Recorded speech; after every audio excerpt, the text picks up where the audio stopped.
પટેલ, ગુજરાત પ્રદેશ કોંગ્રેસ કાર્યકારી અધ્યક્ષ.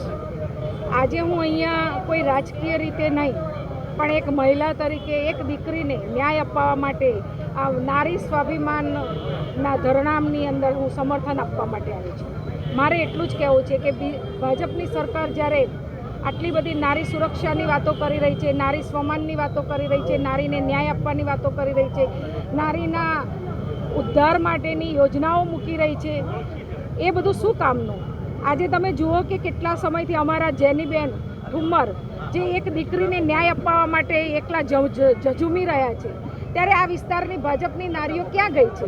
જે મોટા મોટા હોદ્દેદારો છે, MLA છે, MP છે, એ બધા બહેનોને મારે કહેવાનું છે કે તમે સૌથી પહેલાં તો એક સ્ત્રી છો, એક નારી છો, એક મહિલા છો, અને જો મહિલા થઈને તમે જો રાજકીયને હોદ્દાને કોરાણે મૂકી અને એક મહિલા તરીકે મહિલાને ન્યાય અપાવવા પણ તમે આવી નથી શકતા. આજે મીડિયા દ્વારા એ લોકો કહે છે કે તમે લોકો રાજકીય ઓપ આપી રહ્યા છો, પણ આ રાજકીય નહીં, પણ એક સામાજિક છે, એક નારીના સ્વમાનની વાત છે. એક દીકરીને જે 10-15 હજારના પગારદારી ટાઈપિસ્ટ દીકરી હતી એને તમે ઉપયોગ કરો છો અને એને અડધી રાત્રે ધરપકડ કરી અને પાટા ઉપર સુડાવીને પટ્ટાના માર મારો છો. શું આ તમને શોભા દે છે? અને આ શું ન્યાયની વાત છે? એક દીકરીને અડધી રાત્રે તમે પહેલી વાત તો એ છે કે ઘરમાંથી ઉપાડી જ ન શકો, અને તમે આ એક મોટો ગુનો છે. 7 વાગ્યા પછી કોઈ મહિલાને તમારે ઘરની બહાર આ રીતના અરેસ્ટ કરી જ ના શકાય. એટલે તમે તમારી સત્તાના જોરે તમે જેમ ફાવે એમ સત્તાનો ઉપયોગ કરી અને બહેનોને આ રીતના હેરાન કરો છો, એ ન્યાયની વાત નથી.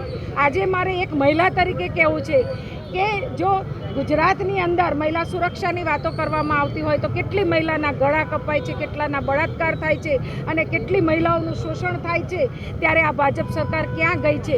એ બેરી, આંધળી અને બોબડી થઈને બેઠી છે. અને સૌથી પહેલાં તો મારે ભાજપની અંદર જે સત્તા ઉપર બેઠેલી મહિલાઓ છે એમને પણ મારે કહેવું છે કે તમે સત્તાની વાતને બાજુમાં મૂકી અને એક મહિલા તરીકે જો તમે આ રીતના આંખે પાટા બાંધીને બેસો તો ક્યાંની વાત છે? આજે અમારી મહિલાઓ આજે આગળ આવી છે અને આ બેનને જ્યાં સુધી ન્યાય નહીં મળે ત્યાં સુધી અમે પરેશભાઈ, જે અમારા પરેશભાઈ ધાણાણી છે કે પ્રતાપભાઈ છે કે અમારા જેનીબેન છે, એ લોકોએ જ્યારે આ બેનને ન્યાય અપાવવા માટે મેદાને પડ્યા છે, ત્યારે આવનારા સમયની અંદર અમે પણ સૌ મહિલાઓ એમની સાથે જોડાઈશું અને જ્યાં સુધી આ દીકરીને ન્યાય નહીં મળે ત્યાં સુધી અમે આંદોલન થાય તો આંદોલનમાં પણ અમે એમની સાથે છીએ અને સાથે રહીશું. Thank you. જો જે રીતે અમરેલીમાં એક સર્વિસ કરતી મધ્યમ વર્ગની દીકરી પાયલ, એને એક લેટર ટાઈપ કર્યો. આ લેટર ટાઈપ કરવાથી કોઈ ગુનો બનતો નથી, તેમ છતાંય અમરેલીની પોલીસે ભારતીય જનતા પાર્ટીની પોલીસ બનીને પાયલની રાતના 12 વાગે ધરપકડ કરી, સરઘસ અમરેલીની બજારમાં કાઢે અને પાયલ ઉપર પટ્ટા મારે. આ અમાનુષી અત્યાચારની સામે નારી સ્વાભિમાન માટે થઈને જે આંદોલન અત્યારે કરી રહ્યા છીએ, એમાં સમગ્ર ગુજરાતની, આ કોઈ એક સમાજની દીકરી માટેની વાત નથી, સમગ્ર ગુજરાતની દીકરીઓ માટેનો સવાલ ઊભો થઈ જાય કે દીકરી ક્યાંક નોકરી કરતી હોય. આજે ગુજરાતમાં કમસે કમ 8-10 લાખ દીકરીઓ પ્રાઇવેટમાં જોબ કરતી હોય, એના ઘરનું ગુજરાન ચલાવવા માટે એ દીકરીઓ માટે સવાલ ઊભો થઈ જાય કે હું કંઈક કામ કરીશ ને ગુનેગાર તો નહીં બની જાઉં ને, મારી હાલત તો પાયલ જેવી નહીં થાય ને. એ સમગ્ર ગુજરાતની દીકરીઓ માટેનું આ આંદોલન છે. મને કહેતા બહુ આનંદ થાય છે કે ભારતીય જનતા પાર્ટીના 3 વખતના અમરેલી વિસ્તારના સાંસદ નારણભાઈ કાછડિયા સાહેબનો અંતરાત્મા જાગ્યો. ભારતીય જનતા પાર્ટીના નેતાઓનો અંતરાત્મા હોય નહીં, પણ નારણભાઈનો અંતરાત્મા જાગ્યો ને એને ટીવી મીડિયામાં આવીને એમ કીધું કે અમરેલીની પોલીસનું જે વર્તણૂક છે એના મારી પાસે શબ્દો નથી, એટલી નિંદનીય વર્તણૂક છે. તો નારણભાઈ, આપણે શું કરીએ? શેના માટે આપણે ભાજપનો ખેસ પહેર્યો છે? અને પહેર્યો હોય તો વાંધો નથી, આવો આ દીકરીને ન્યાય અપાવવા માટે અમે તમને આમંત્રણ આપીએ છીએ. અમરેલીના ચોકમાંથી કહું છું નારણભાઈ કે તમારો અંતરાત્મા જાગ્યો હોય તો લડો, સાચી વાત માટે લડો. અને સરદારે પણ કીધું છે કે સાચી વાત માટે લડો, સિંહનું કલેજું રાખો. આવો નારણભાઈ સિંહના કલેજા સાથે, અને આ દીકરીને પાયલને ન્યાય ન મળે ત્યાં સુધી આપ લડાઈ કરો. હું તો નારાયણભાઈ એકને નહીં, ભારતીય જનતા પાર્ટીના તમામ ધારાસભ્યો જે મૂંગા રહીને સમર્થન આપે છે એ લોકોને પણ કહું છું કે સેનાથી બીઓ આવો ને ખુલ્લા. અહીંયા જેમ ભરતભાઈ કાનાભાઈ ખુલ્લા કીધું, ભારતીય જનતા પાર્ટીના માજી પ્રમુખે કે આ પોલીસની અન્યાયભરી વર્તણૂક છે, આનો જવાબ નથી મારી પાસે. તો ભરતભાઈ કાનાભાઈ બોલ્યા તો તમારા અંતરાત્મા ક્યાં ગયા? ભાજપના હોદ્દા લઈને મરી ગયા? ખુલ્લા આવો બહાર. ધારાસભ્યોને બધાને ભારતીય જનતા પાર્ટીના પછી મહેશભાઈ હોય, સંસદ સભ્ય હોય, અમારા જેવી કાકડિયા હોય, તમામ ધારાસભ્યોને કહું છું કે આવો દીકરીને ન્યાય ન મળે ત્યાં સુધી લડાઈ કરો. આમાં કોઈ ભાજપ કોંગ્રેસ નથી કરવાનું. કાલ તમે ભાજપમાં જ રહેજો, અમે જે અહીંયા અમને મુબારક છે, પણ દીકરીને ન્યાય મળે નહીં ત્યાં સુધી લડાઈ કરવા માટે આપ ખુલ્લા આવો, એવું મારું આપ સૌને આમંત્રણ છે. સાંસદ તો એવું કે છે કાયદાનું કામ કરે, અમે એ જ કહી છીએ, પણ કાયદામાં ગુનેગાર બનાવે છે કોણ? દીકરીને તોમતદાર જે તમે અત્યારે તમે બેઠા છો ટીવીની મારી પાસે બાઇટલીઓ છો, પોલીસ આવીને તમને એમ કે કાલો તમે તોમતદાર છો તો એ કાયદાનું કામ કર્યું કહેવાય? આ દીકરીએ લેટર ટાઈપ કર્યો, તમારા આત્માને પૂછો કે એ કાયદોમાં ભંગ થયો ક્યાંય? એના બોસે કીધું ને એટલે લેટર ટાઈપ કર્યો? એમનું એફએસએલ તપાસ કરાવો. અને રાત્રે 12 વાગે દીકરીને લઈ જવાની જરૂર પડી? શું ટેરરિસ્ટ હતી? શું એ કંઈ 5-10 મર્ડર કરીને આવી હતી? શું એ માનનીય ધારાસભ્યના ખાતામાંથી 5-10 કરોડ રૂપિયા ટ્રાન્સફર કરી લીધા હતા કે એને રાત્રે પકડવી પડી?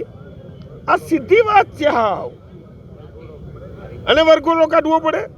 દીકરીને એસપીના ઓફિસની અંદર એસપીની હાજરીમાં પ્રેસ કોન્ફરન્સ થાય અને એમાં દીકરીને ખુલ્લી બતાવે, સાહેબ કાલ આ દીકરીના હાથ પીળા કરવા, કાલ આ દીકરીના હાથમાં મહેંદી લગાડવી. એ દીકરીના ભવિષ્યનો કઈ વિચાર જ ન કર્યો આ પોલીસે. એનો જવાબ, એને ન્યાય અપાવવા માટેની આ લડત છે. એમાં તમામ પક્ષના ભારતીય જનતા પાર્ટીના નેતાઓને હજી હું એમ કહું છું કે તમારા અંતરાત્માને જગાડો, સાચી વાત કરવાની ટેવ રાખો અને સાચી વાત માટે લડાઈ કરવા આવો.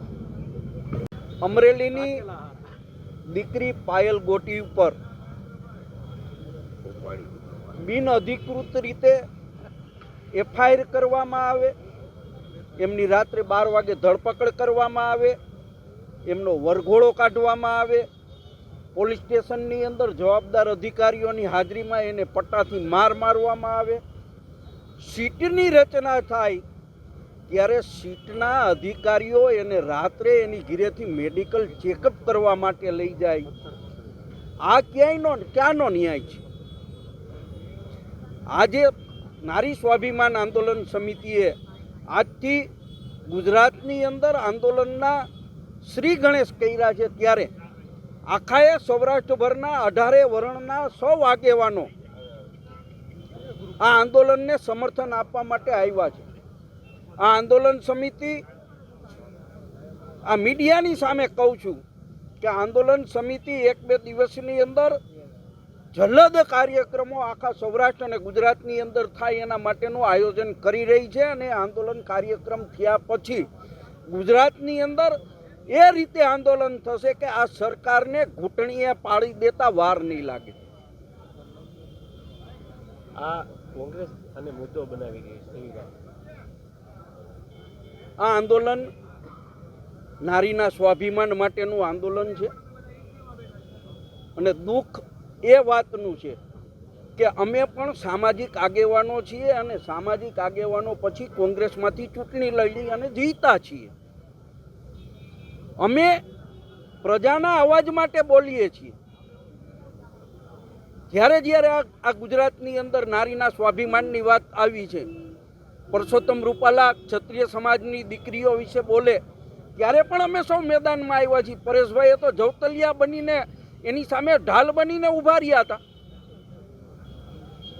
કોળી સમાજની દીકરીની વાત હોય ત્યારે પણ આજ અમે આગેવાનો ભાજપ કોંગ્રેસ કાંઈ જોયા વગર નારીના સ્વાભિમાન માટે અમે લડ્યા છીએ.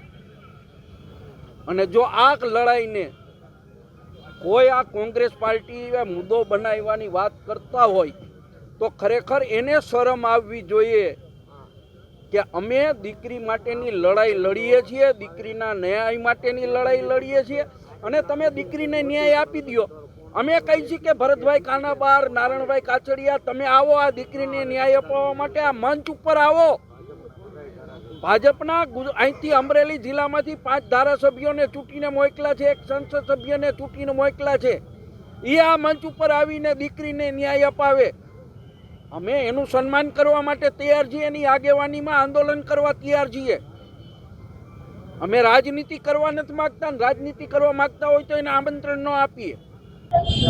છેલ્લા 10 દિવસથી એક નારીને થયેલા અન્યાયની અંદર ન્યાય માગવાનો પ્રયત્ન ભારતીય જનતા પાર્ટીના આગેવાન મારફત જે લેટરકાંડ બન્યો અને આખા ગુજરાતને પણ હિન્દુસ્તાનની અંદર આ વાત પહોંચી, શરમથી અમરેલીનું માથું ઝૂકી જાય એવા એની અંદરના લખાણો. ગઈકાલે પરેશભાઈ ધાનાણીએ ચેલેન્જ આપી હતી કે આવો ધારાસભ્યશ્રી આ રાજકમલ ચોકની અંદર પ્રથમ મુખ્યમંત્રી ડોક્ટર જીવરાજભાઈ મહેતાના જિલ્લામાં જે તમારી ઉપર લાંચ લેવાની, તમારી ઉપર જે પ્રમાણના હપ્તા લેવાની, તમારી ઉપર બુટલેગરોને હાચવવાની, ખનીજ માફિયાઓની સાંઠગાંઠ, પોલીસ મારફત પૈસા લેવાની, જે તમારા ભાજપના લેટરમાં લખાણો છે એના એક મુદ્દા ઉપર આપણે વાત કરીએ. જો તમે સાચા હો તો મંચ ઉપર પ્રજાની વચ્ચે આપણે એક મુદ્દા ઉપર વાત કરી લઈએ. પણ સંજોગ વસાત ધારાસભ્ય શ્રી અહીંયા આવ્યા નહીં. ત્યાર પછીનું અલ્ટિમેટમ હતું 24 કલાકમાં જે આ પીડિત દીકરીને અન્યાય કર્યો છે કે રાતના 12 વાગે જે ઘરેથી લઈ ગયા છો, જેને માર માર્યો છે, જે પ્રકારના પોલીસના લોકોએ યાતના આપી છે, એને તમે છપટી વગાડીને ડિસમિસ કરાવો. ડિસમિસ નહીં કરાવવાથી પીડિત પાયલે એટલી જ વાત કરી કે મને કશું નથી જોતું, મારું માન સન્માન ત્યારે જ મારું ગણાય કે મને જે હેરાન કરી છે એ લોકોને પનિશમેન્ટ આપો. એના ભાગરૂપે પરેશભાઈ 24 કલાકના ધરણા કર્યા છે અને એને સમર્થન આપવા માટે અમે અહીંયા આવ્યા છે. કોંગ્રેસના નેતાઓ વિરજી ઠુમ્મર લાઠીની ધારાસભાની ચૂંટણી હારી ગયા છે. પ્રતાપદાસ સાવરકુંડલા હારી ગયા છે. અમરેલી લોકસભા હોય કે વિધાનસભા હોય, લાંબા સમયથી પરેશ ધાનાણીજીને ત્યાંથી જાકારો મળી ચૂક્યો છે. હાલમાં જયનીબેન ઠુમ્મર પણ અમરેલી લોકસભા હારી ગયા છે. તો આ બધા જ હારેલા નેતાઓ જનતા જનાર્દનના જે મહત્વના મુદ્દા છે, કારણ કે અમરેલી એક સમયે કોંગ્રેસનો ગઢ ગણાતો હતો, ત્યારે અમરેલીને વિકાસથી વંચિત રાખવાનું મોટું મહાપાપ આ તમામ નેતાઓએ કર્યું છે, જે અત્યારે ખોખલી નારી સન્માનની વાતો કરી રહ્યા છે. તમે ઇન્ટરનેટના માધ્યમથી, સોશિયલ મીડિયા, ઇલેક્ટ્રોનિકના મીડિયાના માધ્યમથી સર્ચ કરીને જોઈ લો તો કોંગ્રેસના શીર્ષસ્થ નેતૃત્વથી લઈને રાજ્યના મુખ્યમંત્રીઓ પણ મહિલાઓ માટે શું કરી ચૂક્યા છે, અને કોર્ટની અંદર બેલ ઉપર કેટલાક નેતાઓ બહાર છે, કેટલાકની સામે ચાર્જશીટ ફ્રેમ છે. એમના નેતાઓ કોંગ્રેસની સભાની અંદર પણ મારવામાં આવ્યા હોય એવા દ્રશ્યો છે. એમના સ્પોક્સપર્સન જે નેશનલ કક્ષાના હતા, પ્રિયંકાબેન ચતુર્વેદીએ, એમણે પણ કોંગ્રેસ શા માટે જોયું, એના પછી ખેરાબહેને બી કોંગ્રેસ શા માટે જોયું, એ બધી જ જગ્યાએ બહેનોનું કેટલું ઉત્પીડન કોંગ્રેસમાં થયું છે એ આખા ભારતને સર્વવિદિત છે. એટલે નારી સન્માનની ખોખલી વાતો છે કોંગ્રેસ ના કરે. આ બધા નેતાઓ જે પોતાની ચૂંટણી અને આખી કોંગ્રેસની રાજનીતિ જે ગુજરાતમાંથી મરી પડવાયેલી છે અને અમરેલીમાંથી જીવિત કરવા માટે એક 22 વર્ષની દીકરી, માસૂમ દીકરી છે, જે પોતાનું કામ કરી રહી છે અને પોલીસ તપાસ કરી રહી છે, તો એની ઉપર જે રાજનીતિ કરી રહી છે, નિમ્ન કક્ષાનું રાજકારણ આજે કોંગ્રેસ કરી રહી છે. પોલીસની તપાસ કરવા દેવી જોઈએ. ન્યાયતંત્રમાં તમામ લોકોનો વિશ્વાસ હોવો જોઈએ. ભારતીય જનતા પાર્ટીનું સંગઠન અને સરકાર એ બહેનની સાથે છે, સૌ કોઈ એની સાથે છે, પરંતુ આ બધાની વચ્ચે પોતાની રાજનીતિ કરવાના, ચમકાવાના મુદ્દામાં જે આ હારેલા નેતાઓ જે કહી રહ્યા છે, થોડા સમયમાં આવનારી ચૂંટણીમાં ફરીથી જનતા જનાર્દન એમને હારનો સ્વાદ છે ચખાડવા જઈ રહી છે.